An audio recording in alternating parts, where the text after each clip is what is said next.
Your girl is back with another video, and we gotta get into some things because most recently there's been some Love is Blind news happening that I want to get into on our premiere date for the new season. So let's talk about Jackie and Josh breaking up and the role of a trauma bond, baby.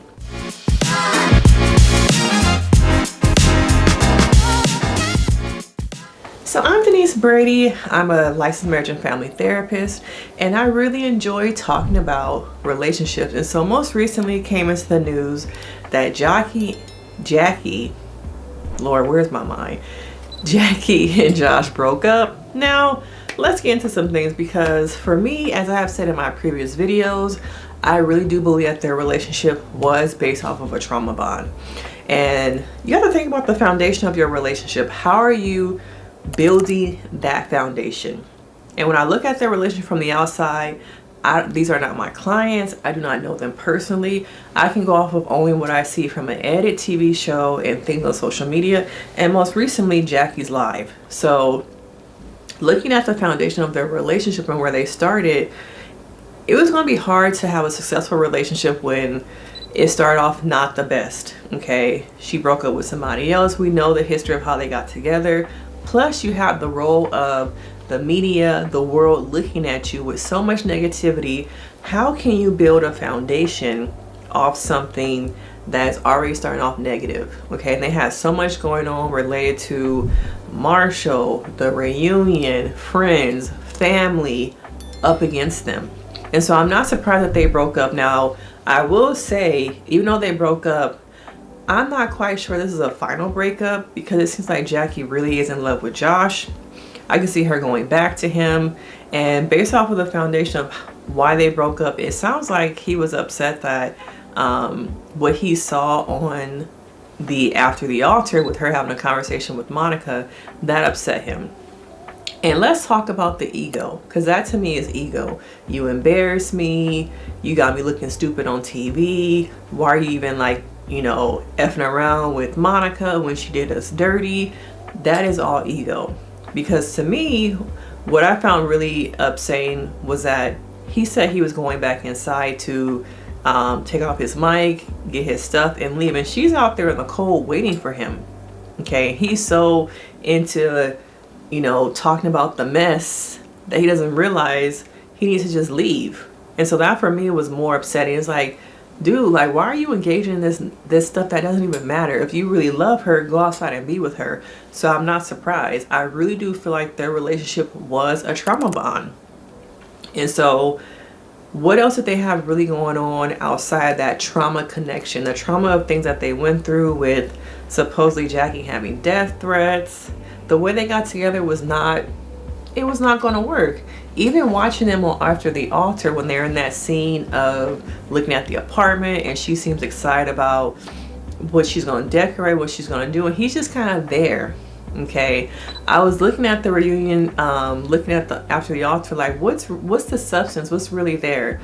Their relationship to me seemed very much like a lot of lust, a lot of chase. And so once the lust dies down, the chase dies down, what was really left?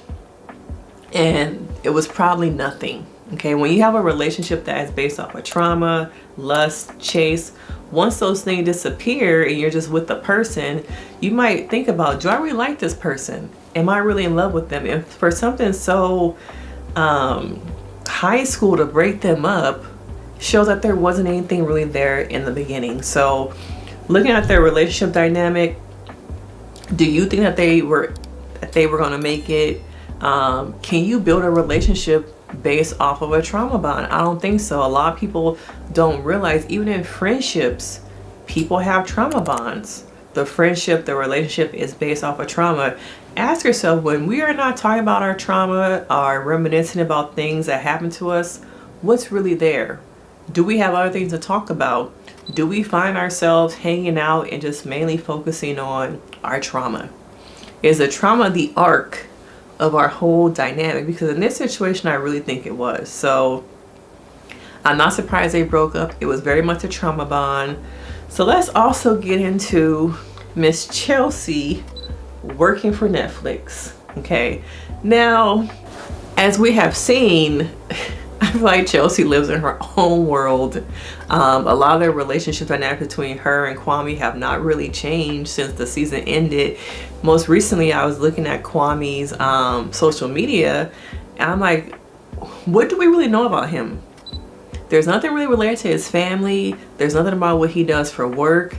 There's nothing about him as a person outside of some photos. And primarily, since he got with Chelsea, a lot of it's just been him and Chelsea. But what's really behind all that? So that was like one thing I noticed. But going back to Chelsea working for Netflix and casting, I don't see, like, no. That's all I can say is no. Like if I saw someone like Lauren in casting, even her husband, but he seems more kind of shy, kind of like more reserved. But Chelsea being in casting now, are you gonna cast a bunch of Chelseas? Because we don't need no more Chelseas, okay? We don't need that. So I just wanted to go over a little bit of what's happening in the news related to Love is Blind. Now this season is gonna be full of shenanigans. Okay, let me know your thoughts about Jackie and Josh. Do you think they'll get together? Do you think it was a trauma bond? Are you looking forward to this season? I will be dropping my review of the first couple of episodes on Monday, so make sure you subscribe, join the conversation, and I will see y'all on Monday for my review.